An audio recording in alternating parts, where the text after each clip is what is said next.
Assalamualaikum warahmatullahi wabarakatuh. Perkenalkan, nama saya Hasna Salma Nurhaifa, NPM 1950-121.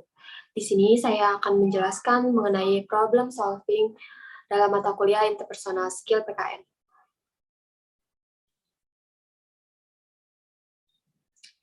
Yang pertama, ada masalah pribadi yang akan dihubungkan ke dalam 6 rumus. Yang pertama ada terjadinya malas saat akan memulai pekerjaan sehingga pekerjaan tersebut ditunda sampai mendekati batas waktu. Analisis kemungkinan sebab potensialnya terlalu menganggap remeh dan lebih mengutamakan kepentingan lain dan merasa jika dikerjakan mendekati batas waktu akan merasa lebih fokus dan lebih cepat. Identifikasi solusi yang memungkinkan, kurangi penggunaan sosial media, membuat jadwal yang teratur dan dalam mengerjakan tugas atau pekerjaan, menyicil dalam mengerjakan tugas atau pekerjaannya, dan memotivasi diri sendiri untuk lebih rajin. Nah, pilih prioritas solusinya yaitu membuat jadwal yang teratur dan mencoba menyicil pekerjaan atau tugas tersebut. Susun rencana tindakannya. Pertama, list tugas apa saja yang harus dikerjakan. Setelah itu, buat jadwal pengerjaan dan dahulukan pengerjaan yang batas waktunya lebih cepat. Setelah itu, kerjakan tugas yang dirasa lebih mudah dan batas waktunya lebih cepat. Implementasinya, setelah diimplementasikan, hasilnya tugas atau pekerjaan yang sedikit demi sedikit dikerjakan, maka akan selesai dan juga tidak akan merasa dikejar waktu karena tugas selesai sebelum batas waktu. Selanjutnya, mengenai masalah tidak percaya diri saat mengemukakan pendapat di lingkungan kerja atau lingkungan kampus. Dikarenakan memiliki ketakutan jika pendapat tersebut tidak dihiraukan dan menjadi perdebatan. Identifikasi solusi yang memungkinkannya, motivasi diri sendiri untuk percaya diri, hargai pendapat sendiri, dan matangkan pendapat dan siapkan argumen dengan matang.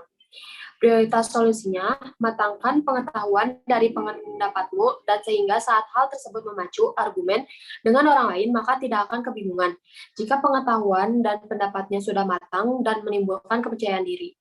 Lalu rencana tindakannya, yang pertama, cari pengetahuan mengenai hal-hal yang berhubungan dengan pendapat yang akan disampaikan. Setelah matang sampaikan pendapat, jika ada sanggahan dari pihak lain, maka dengarkan lalu. Jika merasa ada argumen yang ingin disampaikan, maka sampaikan. Lalu implementasinya, setelah diimplementasikan, maka percaya diri dalam mengemukakan pendapat sedikit demi sedikit timbul, dan pendapat juga tersampaikan dengan baik, dalam argumen juga terjalan dengan baik dan tertib. Selanjutnya, ada masalah sedang tidak berdamai dengan finansial dan tidak adanya pemasukan. Analisis kemungkinan sebab potensialnya dikarenakan belum mempunyai pekerjaan yang tetap karena masih harus membagi waktu dengan kegiatan kuliah dan tidak mempunyai usaha yang bisa dijalankan bersamaan dengan kegiatan perkuliahan. Identifikasi solusi yang memungkinkannya yaitu berhemat dan dahulukan kebutuhan saja dibanding keinginan, menabung, dan membuat usaha kecil. Prioritas solusinya yaitu membuat usaha kecil dengan modal yang didapat dari menabung. Rencana tindakannya yaitu rencana pertama adalah menabung dan menyisihkan uang untuk modal usaha. Kedua, cari usaha yang hasilnya banyak diminati, mulai memasarkan produk usaha.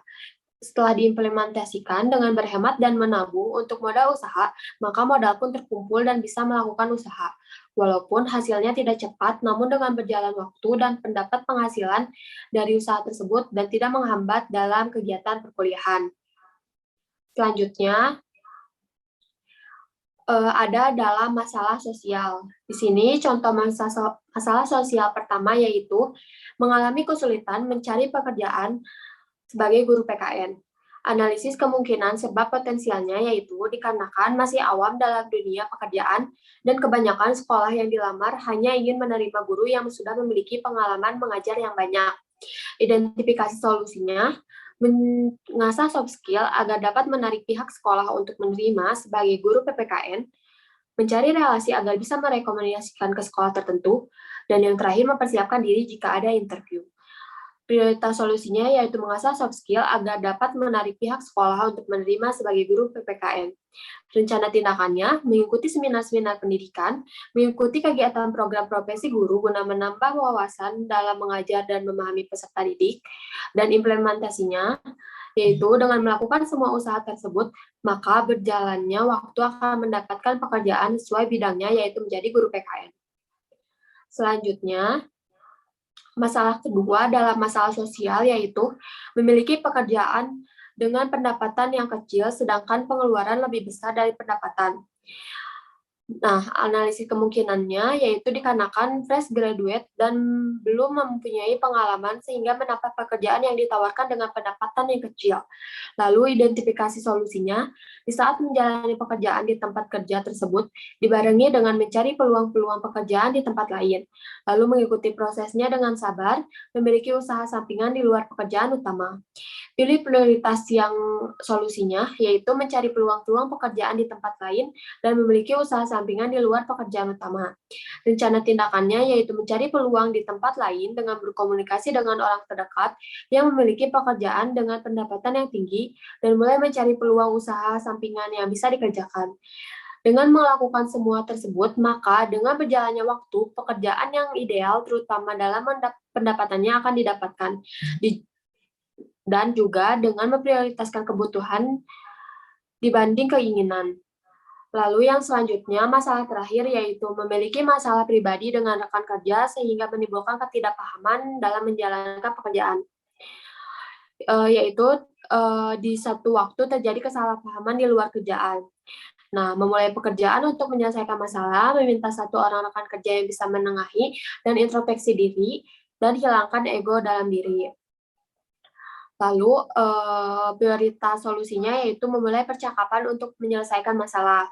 Rencana tindakannya yaitu introspeksi diri, apa yang terjadi, sebab masalah dengan rekan tersebut, lalu berbicara secara baik-baik dan meminta waktu untuk membahas masalah tersebut dengan kepala dingin, dan pisahkan antara masalah pribadi dengan pekerjaan. Lalu, setelah diimplementasikan, maka terjadi komunikasi yang baik dengan rekan kerja tersebut. Hal itu juga dapat menimbulkan rasa perdamaian antara rekan dalam pekerjaan, dan menjalankan pekerjaan tersebut juga akan merasa tenang dan fokus. Selanjutnya, saya akan menjelaskan mengenai masalah yang akan dihadapkan dengan 9 simpang. Di sini, yang pertama adalah masalah pribadi, yaitu saya pilih malas dalam mengerjakan tugas dan pekerjaan. Yang pertama, melarikan diri. Jika rasa malas dihadapi dengan melarikan diri, maka akan sangat merugikan dikarenakan tugas yang akan dikerjakan semakin menumpuk dan tidak pernah selesai. Hal ini membuat seseorang menjadi terlihat tidak bertanggung jawab dengan kewajibannya. Kedua, menyalahkan.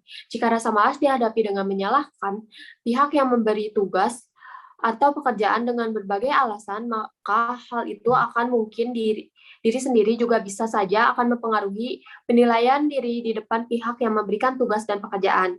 Ketiga, menyangkal. Jika rasa malas dihadapi dengan menyangkal bahwa merasa tidak pernah diajarkan atau diberikan tugas, hal tersebut akan menjadi permasalahan yang lebih besar dikarenakan pihak yang memberi tugas bisa menunjukkan kapan dan apa tugas yang pihak tersebut berikan.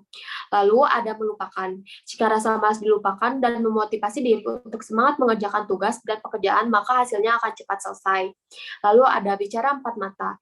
Jika rasa malas timbul dikarenakan kurang mengerti dan dalam tugas tersebut, maka kita bisa bicara empat mata dengan pihak yang memberikan tugas atau pekerjaan. Hal tersebut dinamakan diskusi dan mencari solusi. Lalu selanjutnya, minta bantuan orang ketiga. Jika malas dikarenakan kurang mengerti tugas dan pekerjaannya namun tidak mempunyai keberanian dalam berbicara mengenai hal tersebut dengan pihak yang memberi tugas, maka mintalah bantuan orang ketiga yang sama-sama mendapatkan tugas tersebut. Hal ini agar terciptanya diskusi dan solusi mengenai tugas tersebut.